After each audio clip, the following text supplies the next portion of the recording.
pembangkit listrik tenaga diesel, pengoperasian dan pemeliharaan PLTD. Disusun oleh Muhammad Solihuddin, Arif Nur Afandi, ST, MT, PSG, dan Dr. Andes Slamet Wibawanto, MT. Tujuan: setelah mempelajari materi ini, mahasiswa diharapkan dapat 1.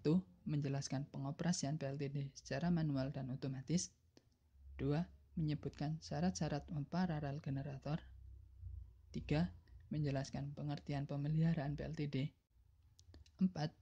Menyebutkan struktur pemeliharaan PLTD. 5. Menjelaskan jenis-jenis pemeliharaan sesuai dengan kalender pemeliharaan PLTD. Dan yang keenam, menjelaskan langkah-langkah pemeliharaan PLTD. Peta konsep. Dari 4 materi utama tentang PLTD, pada video pembelajaran kali ini akan dibahas mengenai pengoperasian dan pemeliharaan PLTD. Uraian materi. 1. Pengoperasian PLTD. 2. Pemeliharaan PLTD. Pengoperasian PLTD. Untuk mengoperasikan suatu unit PLTD, diperlukan suatu SOP sebagai petunjuk yang harus diikuti oleh operator dalam mengoperasikan suatu unit PLTD. Dengan adanya SOP, maka kemungkinan terjadinya kesalahan dalam mengoperasikan PLTD dapat diminimalisir. Selain itu, dengan mengikuti SOP, maka kerja dari peralatan akan lebih aman, efisien, dan optimal.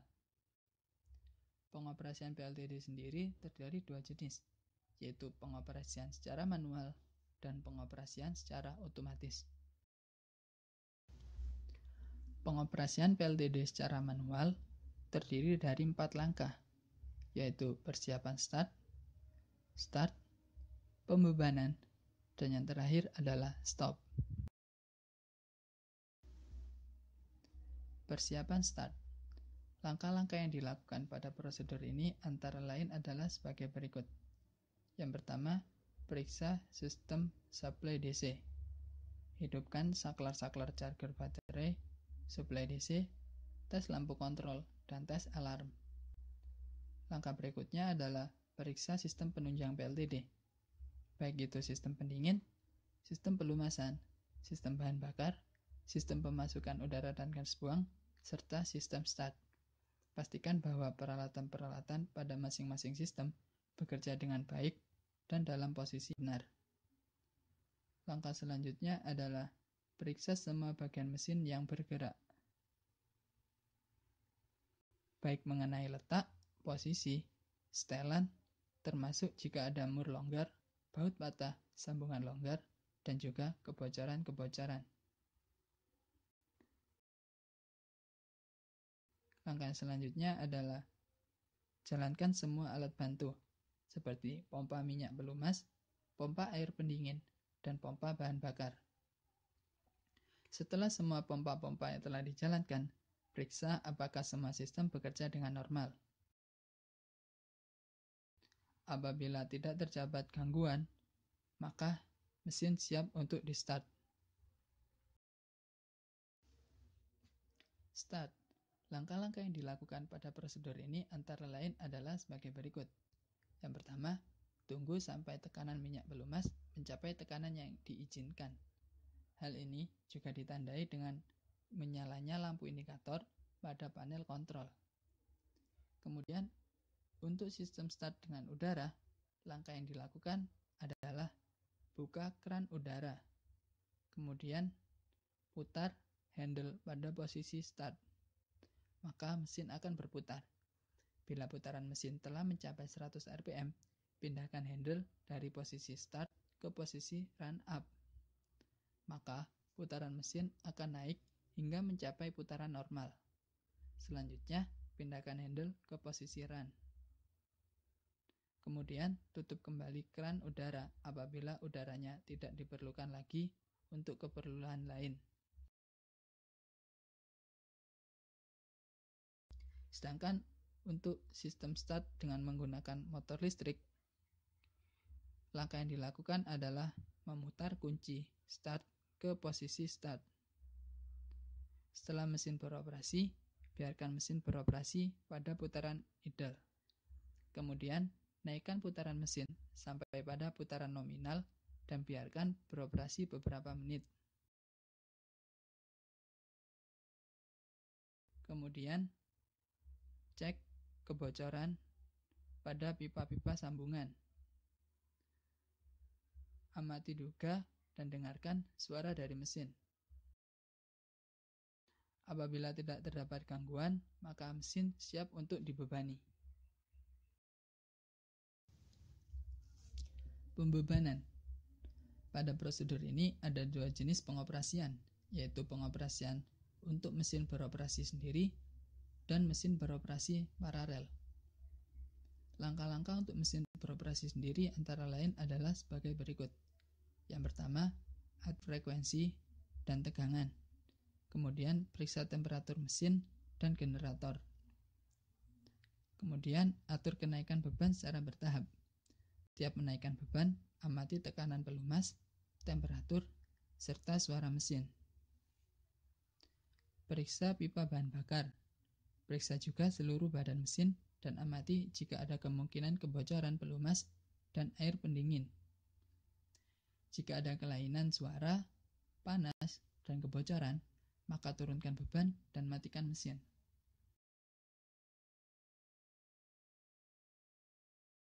Sedangkan pengoperasian untuk mesin beroperasi secara paralel adalah sebagai berikut. Yang pertama, pasang atau hubungkan sinkroskop pada panel kontrol generator dari mesin yang akan diparalel. Kemudian, atur kunci sinkroskop pada posisi on. Amati sinkroskop dan arah putarnya. Selanjutnya, atur agar tegangan dan frekuensi generator sama dengan tegangan dan frekuensi busbar. Langkah selanjutnya, perhatikan posisi indikator atau jarum sinkroskop. Jika posisi jarum telah mencapai titik tengah atau tepat pada arah jam 12, maka mesin telah dalam keadaan paralel dan siap dibebani. Langkah pembebanannya selanjutnya setelah mesin siap dibebani adalah naikkan beban mesin secara perlahan-lahan sesuai dengan kebutuhan. Selanjutnya, cek data operasinya di panel mesin dan panel listrik. Apakah dalam keadaan normal atau sebaliknya? Lakukan pencatatan data operasi setiap jam atau setengah jam sekali untuk mengetahui bila ada kelainan operasional. Sehingga bila ada kelainan dalam data operasinya dapat segera ditanggulangi. Stop. Ada dua kondisi stop pada pengoperasian PLTD, yaitu normal stop dan stop ketika ada keadaan darurat. Langkah-langkah untuk normal stop antara lain adalah: yang pertama, turunkan beban secara bertahap. Amati parameter mesin dan generator tiap penurunan beban. Selanjutnya, atur frekuensi pada nilai 50 Hz. Amati parameter mesin dan suara mesin. Selanjutnya, turunkan beban mesin hingga mencapai minimum yang diizinkan. Selanjutnya, lepas beban dan biarkan mesin beroperasi tanpa beban. Langkah selanjutnya, tekan tombol stop. Setelah mesin berhenti, biarkan alat-alat bantu seperti pompa pendingin, pompa minyak pelumas, dan radiator fan beroperasi kurang lebih selama 10 menit. Setelah itu, periksa seluruh mesin dan bersihkan. Kemudian, buat laporan. Langkah-langkah stop untuk keadaan darurat. Yang pertama, segera lepas bagian beban. Kemudian, segera stop mesin dengan cara menekan tombol emergency pada panel mesin atau pada panel kontrol generator. Kemudian, jalankan atau operasikan PLTD cadangan sesuai dengan prosedur. Dan yang terakhir, adakan pemeriksaan dan evaluasi terhadap gangguan yang terjadi. Kemudian, buat laporan. Pengoperasian PLTD secara otomatis.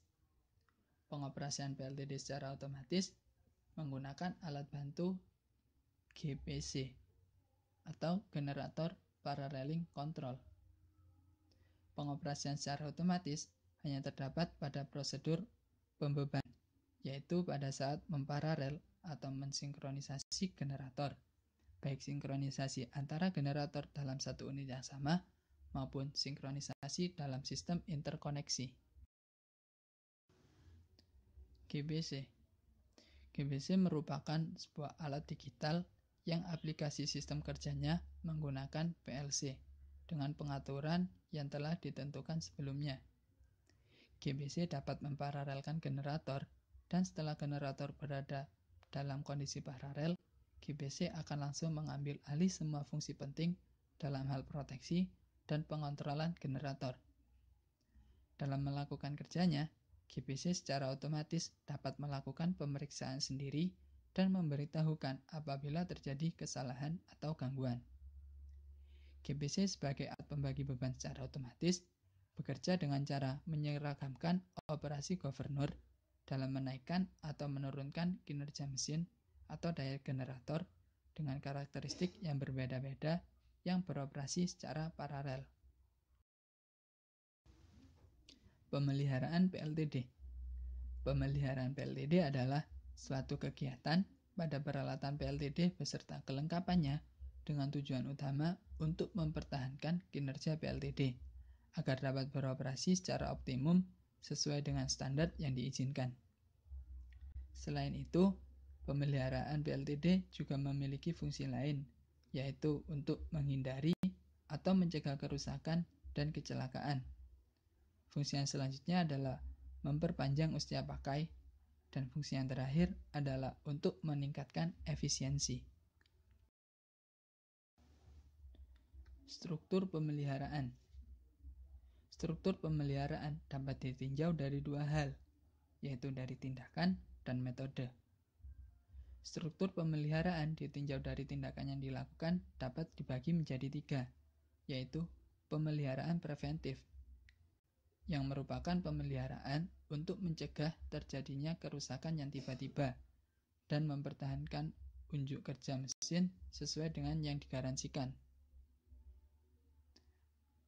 Selanjutnya adalah pemeliharaan korektif, yaitu pemeliharaan yang dilakukan dengan berencana pada waktu-waktu tidak tertentu ketika pembangkit mengalami kelainan dengan maksud untuk mengembalikan pada kondisi semula.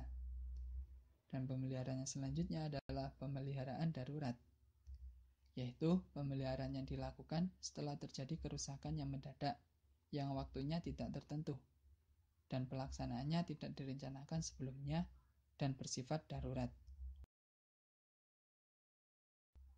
Sedangkan struktur pemeliharaan ditinjau dari metode pemeliharaannya dibagi menjadi tiga. Yang pertama, pemeliharaan berdasarkan waktu, yaitu pemeliharaan yang dilakukan berdasarkan kondisi PLTD, bukan berdasarkan kondisi mesin pada saat itu. Yang kedua, pemeliharaan berdasarkan kondisi adalah pemeliharaan yang dilakukan berdasarkan kondisi pada PLTD saat itu, yang dapat diketahui dari hasil pemantauan secara kontinu. Dan yang terakhir, pemeliharaan setelah rusak, yaitu pemeliharaan yang dilakukan setelah PLTD mengalami kerusakan atau tidak dapat menjalankan fungsinya dengan baik. Pemeliharaan berdasarkan kalender pemeliharaan. Kalender pemeliharaan merupakan tabel yang digunakan untuk memudahkan dalam melaksanakan pekerjaan pemeliharaan berdasarkan waktu. Pada tabel ini disebutkan beberapa jenis pemeliharaan, kalender, jam kerja, serta jenis pemeliharaannya. Jenis pemeliharaannya mulai dari P0 sampai P8, di mana jenis pemeliharaan P0 sampai P5 merupakan pemeliharaan rutin, dan jenis pemeliharaan P6 sampai P8 merupakan pemeliharaan berkala. Langkah-langkah pemeliharaan. Langkah-langkah pemeliharaan PLTD terdiri dari persiapan dan perencanaan, pelaksanaan, serta pendataan hasil. Persiapan dan perencanaan. Sebelum pemeliharaan dilaksanakan, perlu dibuat jadwal pelaksanaan pemeliharaan yang memberikan panduan tentang jenis kegiatan, alokasi waktu, tempat, serta tenaga yang disesuaikan dengan jenis pekerjaan. Selanjutnya yaitu memenuhi kebijakan K3 dan mendapat izin kerja dari petugas K3 bahwa pekerjaan pemeliharaan aman untuk dilakukan. Selanjutnya, berkoordinasi dengan bagian lain untuk keamanan dan kelancaran pekerjaan pemeliharaan. Selanjutnya, mempersiapkan material dan alat kerja.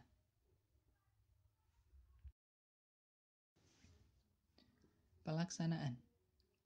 Yang pertama, pembongkaran. Kegiatan pembongkaran dilakukan dengan memperhatikan prosedur dan urutan pembongkaran, penempatan, pembersihan, pemeriksaan, pengukuran, dan pemasangan untuk memperkecil kemungkinan terjadinya kesalahan. 2. Inspeksi. Kegiatan inspeksi meliputi pembersihan, pengukuran sebelum dan sesudah penggantian atau perbaikan part. Yang ketiga, pemasangan kembali. Kegiatan pemasangan kembali dan penyetelan harus sesuai dengan buku manual mesin. Dan yang keempat, tes jalan. Kegiatan tes jalan meliputi menghidupkan dan membebani mesin untuk dilakukan pemeriksaan kondisi mesin yang dilakukan sebelum dan sesudah dilakukan pemeliharaan untuk diambil sebagai data pembanding. Pendataan hasil. Yang pertama, pendataan sebelum dilakukan pemeliharaan. Pendataan kondisi mesin dan pengukuran clearance atau jarak untuk digunakan sebagai data pembanding. Yang kedua, pendataan sesudah dilakukan pemeliharaan, yaitu pendataan kondisi kerja mesin dan pengukuran clearance sesudah dilakukan perbaikan yang akan dibandingkan dengan kondisi sebelum dilakukan pemeliharaan. Yang terakhir adalah pembuatan laporan hasil pemeliharaan. Laporan ini akan memberikan data informasi seluruh kegiatan yang mencakup tenaga kerja, material, waktu pelaksanaan, serta hasil pelaksanaan.